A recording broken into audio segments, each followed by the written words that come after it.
Hello friends, welcome to our YouTube channel learn with NH. आज के शानदार video के अंदर हम दोस्तों आरपीएससी के बारे में पढ़ेंगे। आज हम राजस्थान लोक सेवा आयोग के बारे में पढ़ने वाले हैं और ये हमारा कंप्लीट वीडियो रहेगा। यहाँ पर हम थ्योरी के साथ साथ ऑब्जेक्टिव सवाल भी देखने वाले हैं, यानी कि यहाँ पर सवाल के साथ साथ मैं आपको थ्योरी भी करवाऊँगा ताकि अपकमिंग एग्जाम्स में आपके जो भी नए सवाल बन सकते हैं वो भी यहाँ से आपके कवर हो जाए। तो जो भी विद्यार्थी पटवार एग्ज़ाम की तैयारी कर रहे हैं, आपके वीडियो एग्ज़ाम की तैयारी कर रहे हैं, ईओआरओ का एग्ज़ाम आने वाला है, जो भी विद्यार्थी इन एग्ज़ाम्स की तैयारी कर रहे हैं वो इन वीडियोस को ज़रूर देखिए, यहाँ से आपको काफ़ी ज़्यादा फ़ायदा मिलेगा। ठीक है, तो चलिए दोस्तों बिना देरी के शुरू करते हैं। पहला सवाल आपकी स्क्रीन पर है। पहला सवाल क्या कह रहा है, राजस्थान लोक सेवा आयोग के सदस्यों के संबंध में निम्नांकित में से कौन सा कथन यहाँ पर सही नहीं है। यहाँ पर कौन सा कथन आपका सही नहीं है, ये यहाँ पर पूछा गया है। अब पहला कथन देखिए आप, सदस्यों की नियुक्ति राज्यपाल द्वारा की जाएगी। तो सदस्यों की नियुक्ति राज्यपाल के द्वारा की जाएगी, तो राजस्थान लोक सेवा आयोग की बात की जा रही है, तो यहाँ पर सदस्यों की नियुक्ति जो है वो राज्यपाल के द्वारा की जाएगी। ये बात बिल्कुल आपकी सही है। दूसरा कथन देखिए, सदस्य अपने पद ग्रहण करने की तारीख से 6 वर्ष की अवधि अथवा 65 वर्ष की आयु प्राप्त कर लेने तक इनमें से जो भी पहले हो अपना पद धारण करेगा। तो ये कथन आपका गलत हो जाएगा, क्योंकि आरपीएससी के जो सदस्य होते हैं दोस्तों, उनका पद ग्रहण काल जो होता है वो 662 होता है। यह आपको ध्यान रखना है, या तो 6 वर्ष या 62 वर्ष, जो भी आपका पहले हो जाए। ठीक है। तीसरा कथन देखिए, सदस्य अपनी पदावधि की समाप्ति पर उस पद पर पुनर्नियुक्ति का पात्र नहीं होगा। तो ये बात आपकी बिल्कुल सही है दोस्तों। सदस्य अपनी पदावधि की समाप्ति पर उस पद पर पुनर्नियुक्ति का पात्र नहीं होगा, ये बात आपकी बिल्कुल सही है। एक बार अगर आप आरपीएससी का पद धारण कर लेते हैं तो आप दोस्तों दूसरा पद धारण नहीं कर सकते राज्यपाल के अलावा। राज्यपाल का पद आप धारण कर सकते हैं। ठीक है। सदस्य अपने पद से राजस्थान के राज्यपाल द्वारा निलंबित किया जा सकता है। तो सदस्य अपने पद से राजस्थान के राज्यपाल द्वारा निलंबित किया जा सकता है, ये बात भी आपकी बिल्कुल सही है। और यहाँ पर पद धारण वो दोबारा दोस्तों आपका आरपीएससी के अंदर नहीं कर सकता। अगर वो चाहे तो आपका किसी दूसरे स्टेट में जो आपकी पीएससी है उसमें पद धारण कर सकता है, यूपीएससी में पद धारण कर सकता है, लेकिन वो वापस उसी जगह पर आपका पद धारण नहीं कर सकता। ये बात यहाँ पर लिखी गई है। तो यहाँ पर आपका राइट आंसर क्या हो जाएगा दोस्तों, ऑप्शन बी हो जाएगा। ठीक है। अब थोड़ा सा हम समझ लेते हैं जो आरपीएससी है दोस्तों, आरपीएससी का उल्लेख जो है वो आपका किस में मिलता है। तो आरपीएससी का उल्लेख जो है ये संविधान के अंदर भाग 14 में मिलता है। भाग 14 के अंदर अनुच्छेद 315 से लेकर 323 तक इसका उल्लेख किया गया है। तो ये बात आपको ध्यान रखनी है, बेसिक सी बात है। आरपीएससी का उल्लेख जो है वो भाग 14 के अंदर 315 से लेकर अनुच्छेद 323 तक मिलता है। तो ये बात आपको ध्यान रखनी है। अब अगर आपसे पूछा जाए 315 में क्या दिया गया है, तो 315 में दोस्तों लोक सेवा आयोग होगा, उसके बारे में दिया गया है। 315 एक में आपका एक लोक सेवा आयोग होगा, उसके बारे में दिया गया है। और 315(2) जो है दोस्तों, इसमें आपका संयुक्त लोक सेवा आयोग के बारे में दिया गया है। जॉइंट पीएससी के बारे में यहाँ पर दिया गया है। ठीक है। और जॉइंट पीएससी से रिलेटेड जो भी चीज़ें की जाती है वो राष्ट्रपति के द्वारा की जाती है, लेकिन राज्य लोक सेवा आयोग की बात की जाए तो जो भी चीज़ें की जाती है आपकी वो राज्यपाल के द्वारा की जाती है। अब यहाँ पर देखिए 316(2) में आपका क्या दिया गया है, 316(2) में आपकी पदावधि दी गई है। और अगर बात की जाए 316(1) में क्या दिया गया है, तो 316(1) में आपकी नियुक्ति दी गई है दोस्तों। आरपीएससी के सदस्यों की नियुक्ति जो है वो 316(1) में दी गई है और 316(2) में पदावधि दी गई है। तो ये बात आपको ध्यान रखनी है। आरपीएससी के अध्यक्ष व सदस्यों का कार्यकाल पद ग्रहण से 662 वर्ष, इनमें से जो भी पहले हो 6 वर्ष का कार्यकाल या 62 वर्ष की सेवानिवृत्ति की आयु, इन दोनों में से जो भी पहले हो होता है। तो ये मैंने आपको बता दिया, 662 से आपको ध्यान रखना है। ठीक है। 41वां संविधान संशोधन 1976 के द्वारा आरपीएससी के अध्यक्ष व सदस्यों की सेवानिवृत्ति की आयु 60 वर्ष से बढ़ाकर 62 वर्ष कर दी गई। तो ये बात भी आपको ध्यान रखनी है दोस्तों। पहले आरपीएससी की जो आयु थी दोस्तों वो 60 वर्ष रखी गई थी। ठीक है। लेकिन 1976 में आपका एक संविधान संशोधन हुआ है जिसका नाम है 41वां संविधान संशोधन। 41वां संविधान संशोधन 1976 में 60 वर्ष से बढ़ाकर आयु कितनी कर दी गई दोस्तों, 62 वर्ष कर दी गई। और अभी कितनी है आपकी, 662 है। तो ये पॉइंट आपको ध्यान रखना है। ये पॉइंट आपका अगले एग्जाम में डेफिनेटली पूछा जाएगा दोस्तों। ये पॉइंट आपको ध्यान रखना है। 41वां संविधान संशोधन 1976 के तहत आरपीएससी के जो सदस्य हैं उनकी सेवानिवृत्ति आयु 60 वर्ष से बढ़ाकर कितनी कर दी गई, 62 वर्ष कर दी गई। और अगर आपसे बात की जाए जॉइंट लोक सेवा आयोग की, यानी जेपीएससी की बात की जाए दोस्तों, तो यहाँ पर अध्यक्ष और सदस्यों की पदावधि जो होती है वो भी यहाँ पर 662 होती है। ठीक है। लेकिन यहाँ पर जो भी कार्य किए जाएंगे आपके वो राष्ट्रपति के द्वारा किए जाएंगे, संयुक्त में आपके राष्ट्रपति के द्वारा किए जाते हैं। और त्यागपत्र का पूछा जाए आपसे, तो राजस्थान लोक सेवा आयोग के त्यागपत्र का उल्लेख किस में मिलेगा आपको, तो ये 316(2) का में मिलेगा। किस में मिलेगा, 316(2)(a) के अंदर आपका दोस्तों त्यागपत्र का उल्लेख मिलेगा। तो ये बात आपको ध्यान रखनी है। यानी कि 316(1) में तो आपकी नियुक्ति हो जाएगी, 316(2) में आपका क्या हो जाएगा दोस्तों, 316(2) में आपकी पदावधि हो जाएगी और 316(2)(a) में आपका क्या हो जाएगा, त्यागपत्र हो जाएगा। तो इनको आपको सीक्वेंस के साथ याद रखना है। यहाँ से अनुच्छेद से आपका सवाल पूछा जा सकता है। अब आगे देखिए, अगला सवाल है, निम्नांकित में से कौन राजस्थान लोक सेवा आयोग के कार्यवाहक अध्यक्ष के पद पर नहीं रहे हैं? तो इनमें से कौन आपके कार्यवाहक अध्यक्ष के पद पर नहीं रहे हैं? JP Pilania, L Joshi, S Tank, H Meena. तो दोस्तों, सेकंड ग्रेड के एग्जाम 2022 में पूछा गया है, इंपॉर्टेंट सवाल है और ऐसा सवाल दोबारा से फिर से बन के आएगा। तो ये आपको ध्यान रखना है, कार्यवाहक अध्यक्ष राजस्थान लोक सेवा आयोग में कौन कौन रहे हैं। यहाँ पर तो आपका राइट आंसर जेपी पिलानिया हो जाएगा। एल जोशी जो है दोस्तों, ये आपके प्रथम कार्यवाहक आपके अध्यक्ष रहे हैं, एस टांक भी रहे हैं, एच मीणा भी रहे हैं। अब यहाँ पर देखिए आप कौन कौन रहे हैं, मैं आपको बता देता हूँ एक बार। निम्न राजस्थान लोक सेवा आयोग के कार्यवाहक अध्यक्ष रहे हैं, एल जोशी प्रथम कार्यवाहक अध्यक्ष रहे हैं, इसके अलावा S Singaria, S Tank, H Meena, R Saini, Shiv Singh Rathore, Jaswant Singh Rathi और वर्तमान में आपके कैलाश चंद मीणा हो जाएंगे। ठीक है, तो 8 आपके कार्यवाहक अध्यक्ष रहे हैं और ये 8 के 8 आपको ध्यान रखने पड़ेंगे और एकदम सीक्वेंस के साथ, क्योंकि कभी कभार सीक्वेंस भी एग्जाम में पूछ लिया जाएगा। तो इनको कैसे याद रखोगे, डायरेक्ट याद रखिए, जोशी सिंगारिया टाक मीणा सैनी, जोशी सिंगारिया टाक मीणा सैनी, और फिर यहाँ पर आ जाएगा आपका राठौड़, राठी और मीणा, यानी शिव सिंह राठौड़ तो आपको पता होगा, जसवंत सिंह राठी आपको याद होगा, कैलाश चंद मीणा तो अभी वर्तमान में है ही सही। तो एल जोशी आपको ध्यान रखना है, प्रथम कार्यवाहक अध्यक्ष हो जाएंगे, उसके बाद आपके सिंगारिया, टाक, मीणा और सैनी आ जाएंगे। तो इस तरीके से आपको ध्यान रखना है, ये 8 के 8 नाम आए, ये आपको पता होने चाहिए। अब आगे देखिए, अगला सवाल है, राजस्थान लोक सेवा आयोग के संदर्भ में निम्नलिखित कथनों पर विचार कीजिए। तो निम्नलिखित कथन यहाँ पर दिए गए हैं, इन पर विचार करना है। ये भी आपका 2023 के एग्जाम में पूछा गया है आरपीएससी के द्वारा। संघ लोक सेवा आयोग के पूर्व सदस्य एस.सी. त्रिपाठी की नियुक्ति 1952 में अध्यक्ष के रूप में की गई। तो ये कथन आपका गलत हो जाएगा दोस्तों, क्योंकि एस.सी. त्रिपाठी जो है दोस्तों, इनकी नियुक्ति आरपीएससी के अंदर की गई थी, लेकिन ये 1950 में की गई थी। ये बात आपको ध्यान रखनी है। तो ये कथन आपका गलत हो जाएगा। आयोग के कार्यों को नियमित करने के उद्देश्य से राष्ट्रपति द्वारा राजस्थान लोक सेवा आयोग सेवा की शर्तें नियम 1951 एवं राजस्थान लोक सेवा आयोग कार्यों के सीमा नियम 1951 पारित किए गए। तो ये भी आपका गलत हो जाएगा, क्योंकि ये राष्ट्रपति के द्वारा पारित नहीं किए गए थे दोस्तों, ये राज्य प्रमुख के द्वारा पारित किए गए थे। ये बात आपको ध्यान रखना है। ठीक है, राज्य प्रमुख के द्वारा ये पारित किए गए थे। यहाँ पर राज्यपाल भी नहीं होगा, क्योंकि राज्यपाल का पद भी दोस्तों 1956 के बाद सृजित हुआ था। तो यहाँ पर राज्य प्रमुख आपका होना चाहिए। ठीक है, तो ये कथन भी आपका गलत हो जाएगा, यानी कि दोनों कथन यहाँ पर आपके असत्य हो जाएंगे। ठीक है, अब आगे देखिए, कुछ इंपॉर्टेंट फैक्ट्स मैंने यहाँ पर ऐड किए हैं, वो आपको ध्यान होने चाहिए। जैसे कि राजस्थान लोक सेवा आयोग की सेवा शर्तें एवं कार्यों की सीमा नियम 1951 23 मार्च 1951 राज्य प्रमुख द्वारा पारित किए गए। 21 अप्रैल को दोस्तों राजस्थान लोक सेवा दिवस मनाया जाता है। तो लोक सेवा दिवस अगर आपसे पूछा जाए कब मनाया जाता है, तो लोक सेवा दिवस जो है ये आपका 21 अप्रैल को मनाया जाता है। ये बात आपको ध्यान रखनी है, ये भी आपका एग्जाम में पूछा जाता है।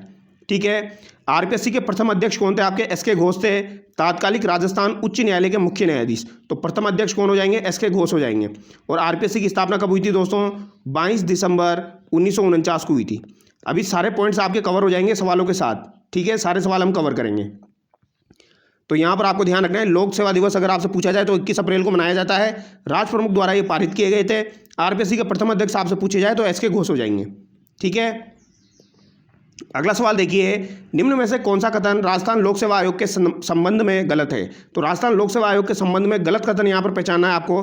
प्रारंभ में इसके अध्यक्ष सहित 4 सदस्य थे। दूसरा कथन देखिए, 1951 में राज्य प्रमुख द्वारा आयोग के कार्यों को नियमित करने के उद्देश्य से विनियम पारित किए गए। मुख्य न्यायाधीश एस के घोष को इसका अध्यक्ष बनाया गया। इसकी स्थापना दिसंबर 1949 में हुई थी। तो इसकी स्थापना 22 दिसंबर 1949 को हुई थी राजस्थान लोक सेवा आयोग की। मुख्य न्यायाधीश एस के घोष हो जाएंगे। ये बात भी सही है और ये बात भी आपकी सही है, क्योंकि यहाँ पर आपका राज प्रमुख दिया गया है दोस्तों। ठीक है, यहाँ पर गलत कथन आपका पहला हो जाएगा, क्योंकि प्रारंभ में इसके अध्यक्ष सहित कितने सदस्य थे? 2 सदस्य थे। ये बात आपको ध्यान रखनी है। वर्तमान में कितने हैं? 1 + 7 है। प्रारंभ में कितने थे? 1 + 2 थे। फिर बाद में 1 + 3 हुए, फिर आपके 1 + 4 हुए, फिर आपके दोस्तों 1 + 5 हुए। अब ये किस किस सन में हुए थे वो एक बार हम देख लेते हैं। ठीक है, जैसे कि नियुक्ति का प्रावधान जो है वो 316(1) में दिया गया है। मैंने आपको बताया था 316(1) में नियुक्ति का प्रावधान है, 316(2) में आपका पदावधि का प्रावधान है और 316(2)(a) में आपका त्यागपत्र का प्रावधान है। ये आपको ध्यान रखना है। आरपीएससी के अध्यक्ष व सदस्यों की नियुक्ति राज्यपाल करता है। ये बात बिल्कुल सही है और राज्य मंत्रिपरिषद की सलाह से करता है। संयुक्त लोक सेवा आयोग के अध्यक्ष व सदस्यों की नियुक्ति राष्ट्रपति करेगा। मैंने आपको पहले बता दिया, अगर बात आरपीएससी की जाएगी तो राज्यपाल आएगा, लेकिन बात अगर दोस्तों जेपीएससी की जाएगी तो सारे काम कौन करेगा? राष्ट्रपति करेगा। ये बात आपको ध्यान रखनी है। आरपीएससी के अंदर एक ही जगह पर आपका राष्ट्रपति काम करता है जब पद से हटाना हो। पद से हटाना हो तब किसकी जरूरत पड़ती है? राष्ट्रपति की जरूरत पड़ती है आरपीएससी के अंदर। ये बात आपको ध्यान रखनी है। अब आगे देखिए, आरपीएससी की स्थापना के समय 1949 में एक अध्यक्ष और 2 सदस्य थे। कौन कौन थे दोस्तों? एक अध्यक्ष और 2 सदस्य थे। अध्यक्ष आपके एस के घोष हो जाएंगे, सदस्य देवी शंकर तिवारी और आपके एन.आर. चंदोकर हो जाएंगे। ठीक है, देवी शंकर तिवारी और एन.आर. चंदोकर हो जाएंगे। 1949 के समय आपके एक अध्यक्ष और 2 सदस्य थे। फिर 1968 में क्या हुआ? कार्यभार बढ़ा। तो कार्यभार बढ़ा तो इन्होंने पदों की संख्या बढ़ाई। इन्होंने क्या किया? 1+3 कर दिया। 1968 में से क्या कर दिया? 1+3 कर दिया। फिर 1973 में से दोबारा से बढ़ाया। 1973 में 1+4 कर दिया। ये बात आपको ध्यान रखनी है। फिर 2011 में 1981 में फिर से बढ़ाया और फिर कितना कर दिया? 1+5 कर दिया। और फिर 2011 में अंतिम रूप से 1+7 कर दिया। ये आपको ध्यान रखना है। यानी कि इन्होंने 3 बार जो है दोस्तों वो सदस्य बढ़ाए हैं। ये बात आपको ध्यान रखनी है। 1968 में 1+3, 1973 में 1+4, 1981 में 1+5 किया और 2011 में 1+7 किया। तो आपसे पूछा जा सकता है दोस्तों, कथन देके पूछा जा सकता है प्रारंभ में कितने थे, फिर 1968 में कितने बढ़ाए, 1973 में कितने बढ़ाए, 1981 में कितने थे और 2011 में अंतिम रूप से 1+7 हुए। तो ये बात आपको ध्यान रखनी है। ठीक है, ये मैंने यहाँ पर ऐड कर दिया है। 1968 में बढ़ाकर 1+3 किया, 1973 में 1+4 किया, 1981 में बढ़ाकर 1+5 किया, 2011 में 1 अध्यक्ष और 7 सदस्य हो गए। तो याद रह जाएगा 1968, 1973, 1981 और आपका 2011। यहाँ पर तो आपके कितने हो जाएंगे? 1968 में 1+3, 1+4, 1+5 और 2011 में अंतिम रूप से 1+7 हो जाएंगे आपके। तो टोटल कितने सदस्य हो जाएंगे? अभी 8 सदस्य हो जाएंगे। और आरपीएससी में सदस्यों की संख्या कितनी होगी ये राज्यपाल निश्चित करता है नियम बनाकर। कौन निश्चित करेगा? राज्यपाल निश्चित करेगा। ये बात आपको ध्यान रखनी है। अब अगला सवाल देखिए, एकदम शानदार सवाल है। राजस्थान लोक सेवा आयोग से संबंधित कौन सा कथन यहाँ पर गलत है? एकदम शानदार सवाल मैं आप लोगों के लिए लेके आया हूँ। कौन सा कथन यहाँ पर गलत है? राजस्थान लोक सेवा आयोग 22 दिसंबर 1949 से प्रभाव में आया। ये बात आपकी बिल्कुल सही है। भारतीय संविधान के अनुच्छेद 234, 315 से 323 तक लोक सेवा आयोग के विभिन्न कार्यों और शक्तियों से संबंधित है।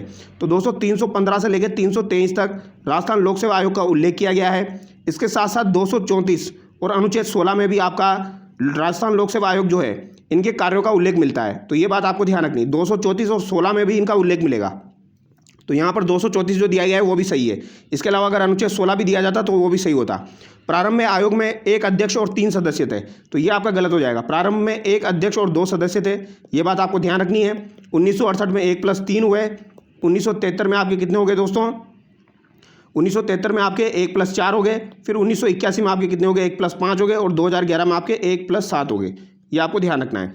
राजस्थान के गठन के समय 22 प्रांतों में से केवल 3 प्रांत जयपुर, जोधपुर, बीकानेर में ही लोक सेवा आयोग कार्यरत थे। तो ये बात बिल्कुल सही है। आपके 3 प्रांत है, जयपुर, जोधपुर, बीकानेर, यहाँ पर आपके लोक सेवा आयोग कार्यरत थे।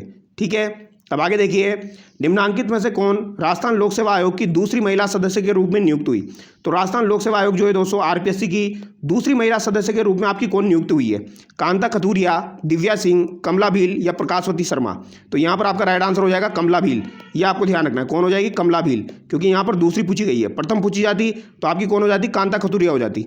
ये बात आपको ध्यान रखनी, कौन हो जाती? कांता कथूरिया हो जाती। तो ये इंपॉर्टेंट पॉइंट है, ये आपको ध्यान रखना है दोस्तों। ठीक है, और ये सवाल मैं अपनी तरफ से नहीं करवा रहा हूँ, 2022 में पूछा गया है, ये आपको ध्यान रखना है। अभी मैं आपको सारे क्लियर कर दूंगा दोस्तों। महिला सदस्य कौन कौन रही है?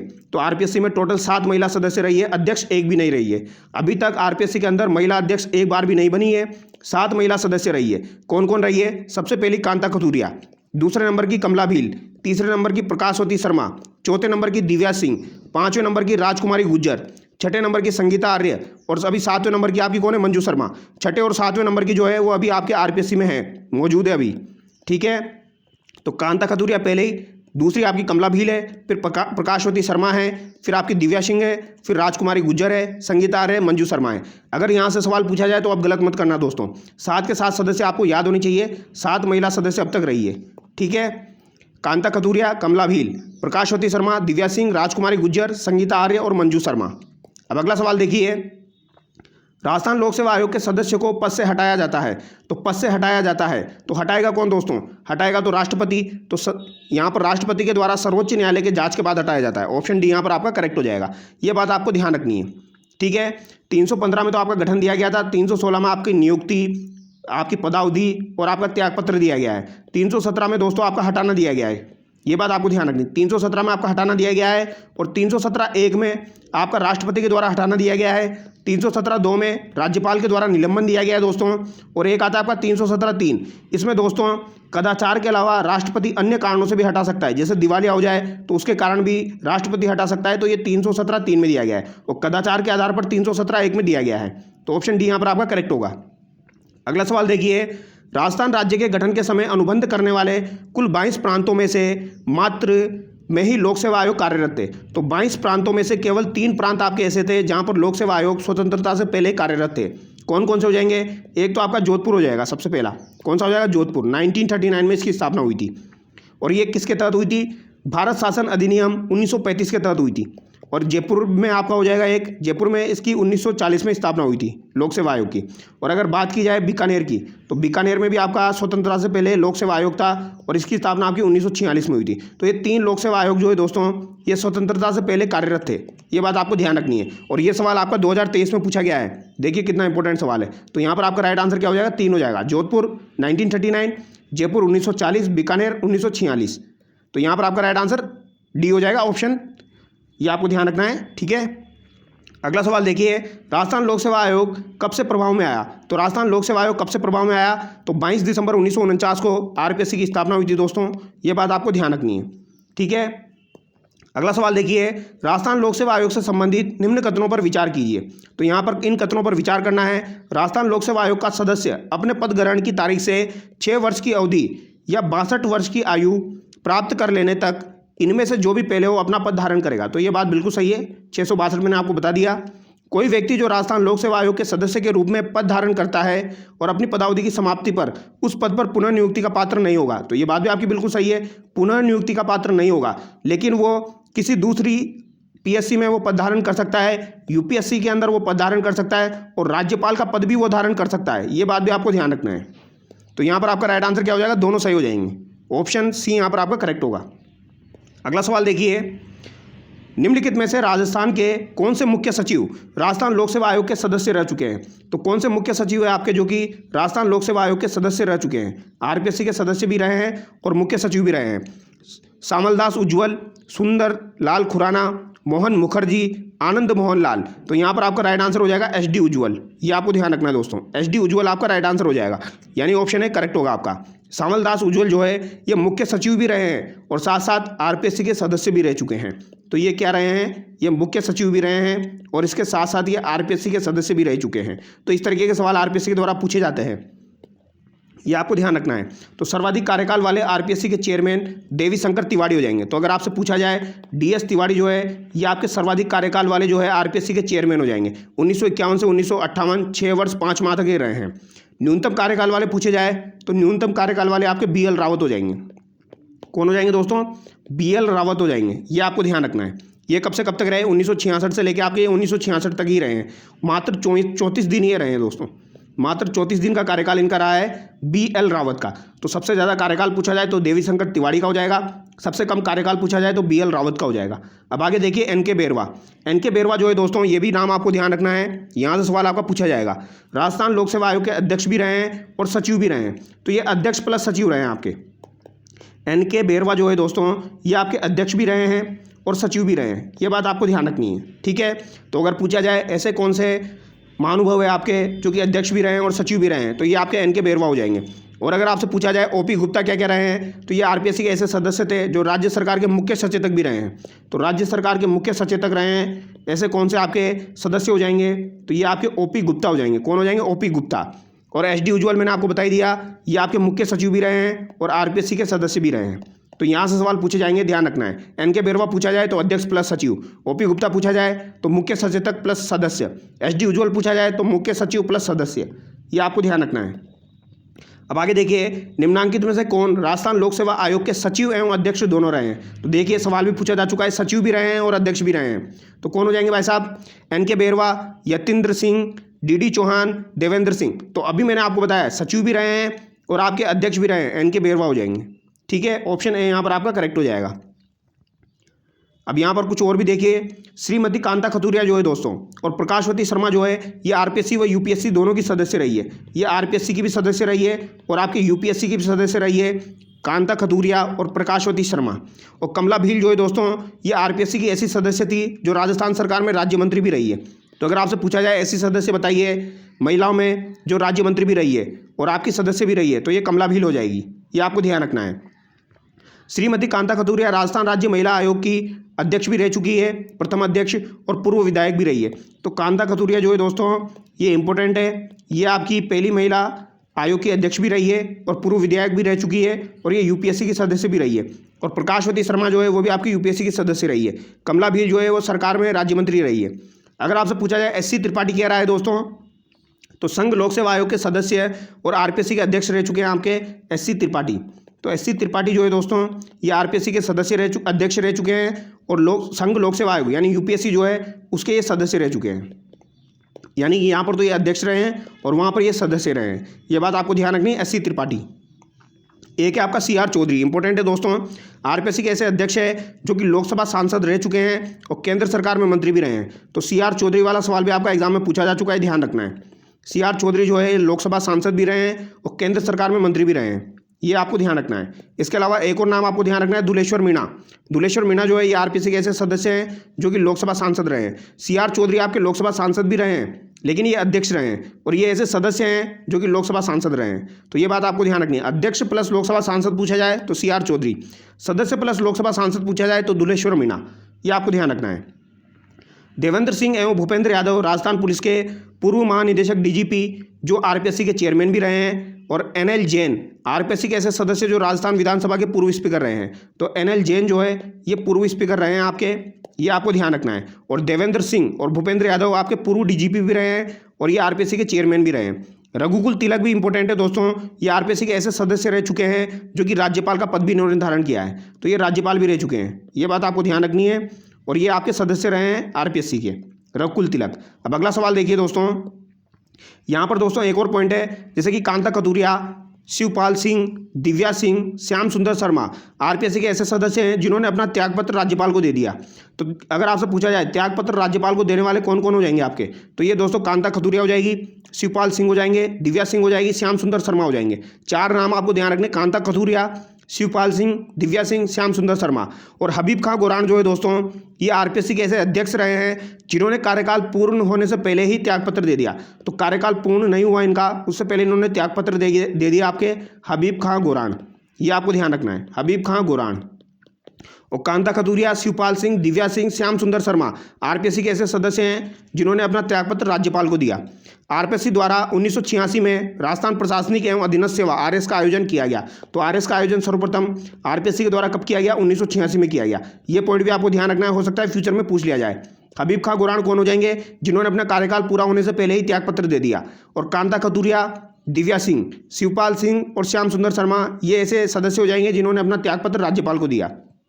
अब अगला सवाल देखिए, राजस्थान लोक सेवा आयोग अपना वार्षिक प्रतिवेदन प्रस्तुत करता है। तो राजस्थान लोक सेवा आयोग अपना वार्षिक प्रतिवेदन किसको प्रस्तुत करता है, राजस्थान के मुख्यमंत्री को, राज्यपाल को, मुख्य न्यायमूर्ति को या भारत के राष्ट्रपति को।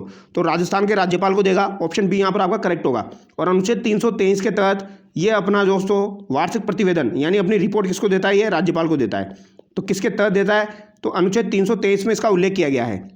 ठीक है, 315 से लेकर 323 तक आपका RPSC का उल्लेख है, उसमें जो 323 वाला यानी अंतिम वाला जो है इसमें आपकी रिपोर्ट दी गई है। अगला सवाल देखिए, RPSC का अध्यक्ष अपना त्यागपत्र किसे देगा, तो त्यागपत्र किसे देगा, राज्यपाल को देगा, ऑप्शन सी यहाँ पर आपका करेक्ट होगा। ठीक है, अगला सवाल देखिए, राजस्थान लोक सेवा आयोग के अध्यक्ष को निलंबित किया जा सकता है। तो निलंबित कौन करेगा दोस्तों, तो राजस्थान लोक सेवा आयोग के अध्यक्ष को निलंबित कौन करेगा, तो राज्यपाल करेगा, लेकिन हटाएगा कौन, राष्ट्रपति। तो अगर हटाने का पूछा जाए तो राष्ट्रपति हटाएगा, राष्ट्रपति। राष्ट्रपति दोस्तों 317(1) और 317(3) के तहत हटाता है, ये बात आपको ध्यान रखनी। कदाचार के आधार पर 317(1) में हटाएगा और कदाचार के अलावा 317(3) में हटाएगा। और निलंबन जो है वो 317(2) में दिया गया है राज्यपाल का, ये बात आपको ध्यान रखनी है। अगला सवाल देखिए, लोक सेवा दिवस किस दिन मनाया जाता है। तो लोक सेवा दिवस मैंने आपको बता दिया, लोक सेवा दिवस जो है दोस्तों ये आपका 22 जून, 21 सितंबर, 15 अगस्त, 21 अप्रैल, तो ये आपका 21 अप्रैल को मनाया जाता है। लोक सेवा दिवस आपका 21 अप्रैल को मनाया जाता है, ये आपको ध्यान रखना है। अगला सवाल देखिए, राजस्थान लोक सेवा आयोग की निम्नांकित में से कौन सी पूर्व महिला सदस्य संघ लोक सेवा आयोग की सदस्य भी रही है? तो देख लीजिए दोस्तों, ये एसआई के एग्जाम में पूछा गया आपसे, पूर्व महिला सदस्य संघ लोक सेवा आयोग की सदस्य भी रही है। तो श्रीमती कांता कतूरिया, कमला भील, प्रकाशवती शर्मा, दिव्या सिंह। तो आपकी कांता कतूरिया और प्रकाशवती शर्मा जो है दोस्तों, ये आपकी यूपीएससी की सदस्य भी रही है और साथ ही साथ ये आरपीएससी की सदस्य भी रही है। तो यहाँ पर आपका राइट आंसर क्या हो जाएगा? 1 और 3 हो जाएगा, यानी कि ऑप्शन बी करेक्ट हो जाएगा। अगला सवाल देखिए, राजस्थान लोक सेवा आयोग अपना वार्षिक प्रतिवेदन प्रस्तुत करता है। तो ये भी मैंने आपको बता दिया, ये राज्यपाल को देगा, राजस्थान के राज्यपाल को, अनुच्छेद 323 के तहत। अच्छा, अगर आपसे पूछा जाए 322 में क्या है और 321 में क्या है, तो 322 में तो दोस्तों खर्चे दिए गए हैं, ठीक है, खर्चे दिए गए हैं, यानी कि आरपीएससी का जो भी खर्चा वर्चा होगा वो राज्यपाल तय करेगा, संचित निधि से दिया जाएगा। तो वो 322 में आपका दिया गया है, वो बात आपको ध्यान रखनी है। और 321 का भी आगे आ जाएगा। आगे देखिए, राजस्थान लोक सेवा आयोग के सदस्यों की संख्या और सेवा शर्तों का अवधारण कौन करता है? तो राजस्थान लोक सेवा आयोग के सदस्यों की संख्या और सेवा शर्तों का अवधारण कौन करेगा? तो ये आपका राज्यपाल करेगा दोस्तों। कौन करेगा? राज्यपाल करेगा, ये आपको ध्यान रखना है। तो सेवा शर्तों का जो उल्लेख है वो किस में दिया गया है? तो ये अनुच्छेद 318 में दिया गया है, ठीक है। और 321 जो है दोस्तों, उसमें दोस्तों विस्तार का दिया गया है, यानी कि आरपीएससी जो है उसके कार्यों में विस्तार किया जा सकता है, राज्यपाल जो है उनके कार्यों में विस्तार भी कर सकता है, या राज्य विधानमंडल कर सकती है। तो ये 321 में दिया गया है आपका, ठीक है। आगे देखिए, 2 या 2 से अधिक राज्यों के लिए गठित संयुक्त लोक सेवा आयोग के अध्यक्ष की नियुक्ति कौन करता है? तो यहाँ पर पूछा गया है जेपीएससी के बारे में दोस्तों। संयुक्त लोक सेवा आयोग के अध्यक्ष की नियुक्ति कौन करेगा? तो मैंने आपको बताया जेपीएससी का कभी भी पूछा जाए तो यहाँ पर राष्ट्रपति आपका आंसर होगा। तो कौन हो जाएगा? भारत के राष्ट्रपति के द्वारा। ऑप्शन बी यहाँ पर आपका करेक्ट हो जाएगा, ठीक है। अगला सवाल देखिए, राजस्थान लोक सेवा आयोग के संबंध में निम्नांकित में से कौन सा कथन सत्य नहीं है? यहाँ पर कौन सा कथन आपका सत्य नहीं है? आयोग के सदस्य भारत के राष्ट्रपति द्वारा नियुक्त किए जाएंगे, आयोग के सदस्य अपने पद से भारत के राष्ट्रपति द्वारा हटाए जाएंगे, आयोग के सदस्यों का कार्यकाल अपने पद ग्रहण से 6 वर्ष या 62 वर्ष की आयु जो भी पहले होगा, आयोग के सदस्य संघ लोक सेवा आयोग के अध्यक्ष पद पर नियुक्त होने के पात्र होंगे। तो ये कथन आपका बिल्कुल सही है दोस्तों, ये कथन भी आपका सही है। आयोग के सदस्य अपने पद से भारत के राष्ट्रपति द्वारा हटाए जाएंगे, ये बात भी आपकी सही है। लेकिन आयोग के सदस्य जो है वो राष्ट्रपति द्वारा नियुक्त होंगे, ये बात गलत हो जाएगी, क्योंकि यहाँ पर कौन नियुक्त करेगा? राज्यपाल नियुक्त करेगा। हटाएगा राष्ट्रपति, निलंबन राज्यपाल करेगा। अगला सवाल देखिए, राजस्थान लोक सेवा आयोग के अध्यक्ष के रूप में निम्नांकित में से किसका कार्यकाल सबसे लंबा रहा है? तो ये मैंने आपको बता दिया था, डीएस तिवारी जो है दोस्तों, इसका कार्यकाल सबसे लंबा रहा है। और आपका बीएल रावत जो है उसका कार्यकाल सबसे कम रहा है, वो आपको ध्यान रखना है, ठीक है। अगला सवाल देखिए, राजस्थान लोक सेवा आयोग के संबंध में निम्न में से कौन सा कथन सही है? तो यहाँ पर कौन सा कथन आपका सही है वो पूछा गया है। तो 4 कथन दिए गए हैं दोस्तों। आयोग के अध्यक्ष एवं सदस्य तब तक अपने पद पर बने रहते हैं जब तक कि 6 वर्ष का कार्यकाल और 60 वर्ष की आयु पूर्ण नहीं कर लेते। तो ये कथन तो आपका गलत है दोस्तों। यहाँ पर क्या पूछा गया है? यहाँ पर पूछा गया है कौन से कथन आपके सही है। तो ये कथन तो आपका गलत हो जाएगा, ठीक है, क्योंकि 41वां संविधान संशोधन जो हुआ था आपका 1976 में, उसके तहत 60 वर्ष से बढ़ाकर 62 वर्ष आयु कर दी गई है। इसका गठन 1 अगस्त 1949 को हुआ, तो ये कथन भी आपका गलत हो जाएगा। गठन जो है वो दोस्तों आपका 22 दिसंबर 1949 को हुआ है, ये बात आपको ध्यान रखनी है, ठीक है। कभी कभार आपको 20 अगस्त 1949 भी मिलेगा, तो वो भी आपको ध्यान रखना है, वो भी सही माना जाता है। आयोग का सदस्य बनने के लिए कोई योग्यता निर्धारित नहीं है, सिवाय इसके कि आधे सदस्य केंद्र या राज्य सरकार के अधीन 10 वर्ष तक पदासीन रहे हों। तो ये कथन आपका बिल्कुल सही है दोस्तों, क्योंकि आरपीएससी में दोस्तों आपके जो सदस्य हैं उनकी योग्यता का उल्लेख नहीं किया गया है। उनकी योग्यता इतनी बताई गई है, कम से कम 50% आपके ऐसे होने चाहिए, जो कि आधे सदस्य आपके ऐसे होने चाहिए जो कि केंद्र या राज्य सरकार के अधीन 10 वर्ष तक किसी प्रशासनिक सेवा में रहे हों, इतना यहाँ पर बोला गया है। Doctor SC. त्रिपाठी आयोग के प्रथम अध्यक्ष थे, तो ये भी गलत हो जाएगा। प्रथम अध्यक्ष आपके एस.के. घोष हो जाएंगे, यानी कि यहाँ पर आपका केवल 3rd ही सही है, यानी कि ऑप्शन बी यहाँ पर करेक्ट है। देखिए आप कितना डेंजर सवाल पूछा गया है। आगे देखिए, राजस्थान लोक सेवा आयोग के अध्यक्ष को निलंबित किया जा सकता है। तो निलंबित किया जा सकता है, कौन करेगा? राज्यपाल करेगा, राजस्थान के राज्यपाल के द्वारा, ठीक है। अगला सवाल देखिए, राजस्थान लोक सेवा आयोग के प्रथम अध्यक्ष कौन थे? तो प्रथम अध्यक्ष आपके कौन हो जाएंगे राजस्थान लोक सेवा आयोग के? तो वो आपके एस.के. घोष हो जाएंगे। ऑप्शन ए यहाँ पर आपका करेक्ट हो जाएगा। अगला सवाल देखिए, राजस्थान लोक सेवा आयोग के सदस्यों की अध्यक्ष सहित कुल संख्या है। तो सदस्यों की अध्यक्ष सहित कुल संख्या कितनी हो जाएगी? 1 + 7, जो कि आपकी 2011 में की गई है। तो कितनी हो जाएगी? ये आपकी 8 हो जाएगी। तो अध्यक्ष सहित पूछा जाए तो 8 हो जाएगी, अध्यक्ष के बिना पूछा जाए तो 7 हो जाएगी। ये बात आपको ध्यान रखनी है दोस्तों, ठीक है। भारतीय संविधान के किस अनुच्छेद के अनुसार राजस्थान लोक सेवा आयोग अपना प्रतिवेदन संबंधित राज्य के राज्यपाल को सौंपते हैं? तो यह भी मैंने आपको बता दिया, 323 में इसका उल्लेख किया गया है। ऑप्शन डी यहाँ पर आपका करेक्ट हो जाएगा। रिपोर्ट का उल्लेख आपका किस में हो जाएगा? 323 में हो जाएगा। ठीक है, 315 में आपका गठन हो जाएगा और 316 में दोस्तों आपका 316 एक आपको ध्यान रखना है, 316 दो आपको ध्यान रखना है और 316 2A आपको ध्यान रखना है। यहाँ पर आपकी नियुक्ति दी गई है, यहाँ पर आपकी पदावधि दी गई है, यहाँ पर आपका त्यागपत्र दिया गया है। ठीक है, आगे देखिए, राज्य महाधिवक्ता व राज्य लोक सेवा आयोग के अध्यक्ष व सदस्यों की नियुक्ति कौन करता है? तो राज्य महाधिवक्ता और राज्य लोक सेवा आयोग के अध्यक्ष और सदस्यों की नियुक्ति कौन करेगा? राज्यपाल करेगा। ऑप्शन बी यहाँ पर आपका करेक्ट होगा। अगला सवाल देखिए, राजस्थान लोक सेवा आयोग के सदस्यों का कार्यकाल होता है, तो सदस्यों का कार्यकाल कितना होता है? तो ये मैंने आपको बता दिया 6 वर्ष या 62 वर्ष, जो भी आपका हो जाए। और ये कब किया गया? आपका 1976 में किया गया, 41वें संविधान संशोधन से। ये बात भी आपको ध्यान रखनी है। तो यहाँ पर आपका राइट आंसर क्या हो जाएगा दोस्तों? 662 हो जाएगा, जो भी पहले हो। आगे देखिए, राजस्थान लोक सेवा आयोग का गठन कब हुआ? तो राजस्थान लोक सेवा आयोग का गठन कब हुआ आपका? तो ये आपका दोस्तों 20 अगस्त 1949। तो ये आपका सही माना जाता है, क्योंकि 20 अगस्त 1949 को गठन हुआ, लेकिन ऑफिशियल रूप से कार्य प्रारंभ 22 दिसंबर आपका 1949 से हुआ, क्योंकि आपकी आरपीसी की साइड पे यही दिया गया है, 22 दिसंबर 1949। अगला सवाल देखिए, राजस्थान लोक सेवा आयोग का मुख्यालय कहाँ है? तो राजस्थान लोक सेवा आयोग का मुख्यालय कहाँ पर हो जाएगा? आपका अजमेर में हो जाएगा दोस्तों। कहाँ पर हो जाएगा? अजमेर में हो जाएगा। पहले इसका मुख्यालय आपका जयपुर में था दोस्तों, लेकिन 1956 में 1 नवंबर 1956 को इसका मुख्यालय जो है वो आपका अजमेर ट्रांसफर कर दिया गया। कौन सी समिति की सिफारिश पर? सत्यनारायण राव समिति की सिफारिश पर। यह आपको ध्यान रखना है। तो भारत शासन अधिनियम 1935 के तहत प्रांतों में लोक सेवा आयोग का गठन हुआ। स्वतंत्रता से पूर्व राजस्थान में 3 रियासतों में आपके लोक सेवा आयोग थे। मैंने आपको बता दिया, जोधपुर में 1939 में, जयपुर रियासत में 1940 में, बीकानेर में 1946 में आपके आरपीसी गठित किए जा चुके थे भारत शासन अधिनियम 1935 के तहत। ये बात आपको ध्यान रखनी है। आगे देखिए, 1956 में राज्य पुनर्गठन के बाद किस समिति की सिफारिश पर राजस्थान लोक सेवा आयोग को अजमेर स्थानांतरित किया गया? तो सत्यनारायण राव समिति की सिफारिश पर दोस्तों 1 नवंबर 1956 को आपका जो है ये अजमेर ट्रांसफर कर दिया गया। ये आपको ध्यान रखना है। आगे देखिए, निम्न में से कौन सा कथन आपका असत्य है? यहाँ पर कौन सा कथन आपका असत्य है? राजस्थान लोक सेवा आयोग का उल्लेख भाग 14 के अनुच्छेद 315 से 323 में मिलता है। बिल्कुल सही बात है, लेकिन इसका कार्यों का उल्लेख 234 में और 16 में भी दिया गया है। ये बात भी आपको ध्यान रखनी है। राजस्थान लोक सेवा आयोग एक संवैधानिक परामर्शकारी निकाय है, तो बिल्कुल ये एक संवैधानिक निकाय है, क्योंकि इसका संविधान में उल्लेख मिलता है।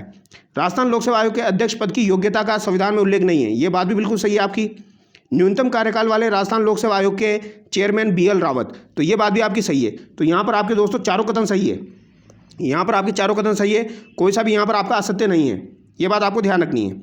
ठीक है, यहाँ पर आपका राइट आंसर नोटा हो जाएगा। आगे देखिए, स्वतंत्रता से पूर्व राजस्थान की किस रियासत में लोक सेवा आयोग नहीं था? तो मैंने आपको बता दिया, जोधपुर में आपका 1939 में गठित हुआ। फिर उसके बाद 1940 में आपका कहाँ पर गठित हुआ? जयपुर में गठित हुआ। फिर उसके बाद आपका 1946 में बीकानेर में गठित हुआ। अब आप देख लीजिए, इन तीनों के अलावा कौन सा दिया गया है? यहाँ पर जोधपुर है आपका, बीकानेर भी है और जयपुर भी है, उदयपुर नहीं है। ऑप्शन सी यहाँ पर आपका करेक्ट होगा। आगे देखिए, निम्नलिखित में से कौन सा कथन यहाँ पर असत्य है? तो कौन सा कथन असत्य है? 41वां संविधान संशोधन 1976 द्वारा आरपीएससी के अध्यक्ष व सदस्यों की सेवानिवृत्ति की आयु 60 वर्ष से बढ़ाकर 62 वर्ष कर दी गई। तो ये बात बिल्कुल सही है। आरपीएससी लोक सेवकों के विरुद्ध अनुशासनात्मक कार्यवाही हेतु सिफारिश करती है। तो ये बात भी सही है।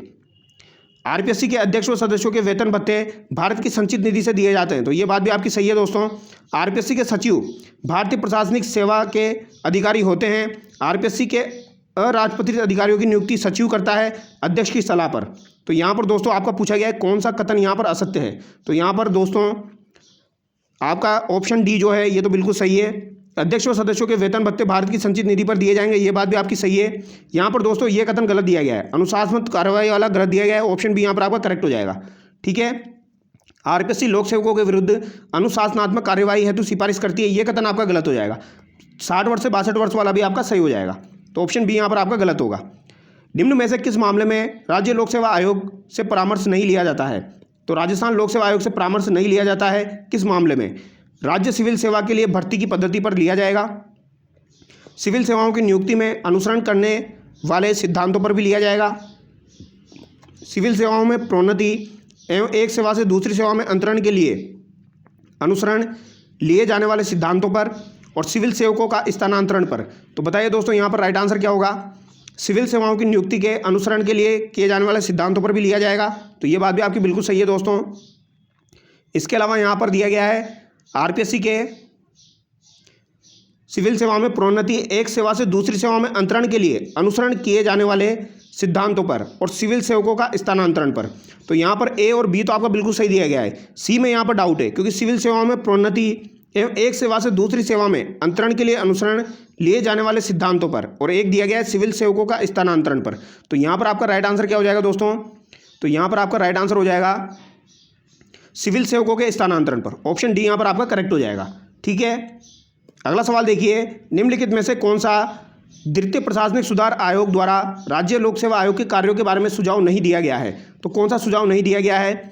राज्य सरकार के अधीन उच्च स्तरीय पदों श्रेणी 1 और श्रेणी 2 के विभिन्न राज्य के कैडर पदों के लिए उम्मीदवारों की भर्ती, एक सेवा से दूसरी सेवा में अंतरण के लिए राज्य सरकार का परामर्श, विभागीय पदोन्नति संबंधित समिति द्वारा वरिष्ठ स्तरीय पदोन्नति के लिए सरकार को परामर्श, सरकारी महाविद्यालयों एवं पूर्णतः राजकोषीय घोषित विश्वविद्यालयों की इकाइयों में शैक्षणिक पदों पर भर्ती के लिए पदोन्नति। तो यहाँ पर कौन सा कथन आपका गलत हो जाएगा? तो यहाँ पर भी वही हो जाएगा दोस्तों, एक सेवा से आपका दूसरी सेवा में जो अंतरण दिया गया है राज्य सरकार, इसमें यह परामर्श नहीं करेगा।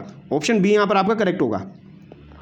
अगला सवाल देखिए, निम्नांकित में से किसका कार्यकाल राजस्थान लोक सेवा आयोग के अध्यक्ष के रूप में सबसे लंबा रहा है? तो ये आपका DS तिवारी का रहा है दोस्तों। ये आपका 2024 में पूछा गया है, ये आपको ध्यान रखना है। और अगर आपसे पूछा जाए दोस्तों, राजस्थान लोक सेवा आयोग जो है इसके प्रथम सचिव आपके कौन रहे हैं? तो प्रथम सचिव आपके श्याम सुंदर शर्मा रहे हैं। प्रथम सचिव आपके श्याम सुंदर शर्मा रहे हैं। और प्रथम महिला सचिव कौन रही है? तो ओटिमा बोडिया रही है। ये बात आपको ध्यान रखनी है। तो RPSC की आपकी प्रथम सचिव श्याम सुंदर शर्मा रहे हैं और प्रथम महिला सचिव ओटिमा बोडिया रही है। राजस्थान लोक सेवा आयोग को 6 संभागों में बांटा गया है: प्रशासनिक संभाग, भर्ती संभाग, परीक्षा संभाग, लेखा संभाग, विधि संभाग, शोध संभाग। और ये स्थानांतरण का कार्य नहीं करती है, ये बात आपको ध्यान रखनी है। ठीक है, अंतरण का कार्य ये नहीं करेगी।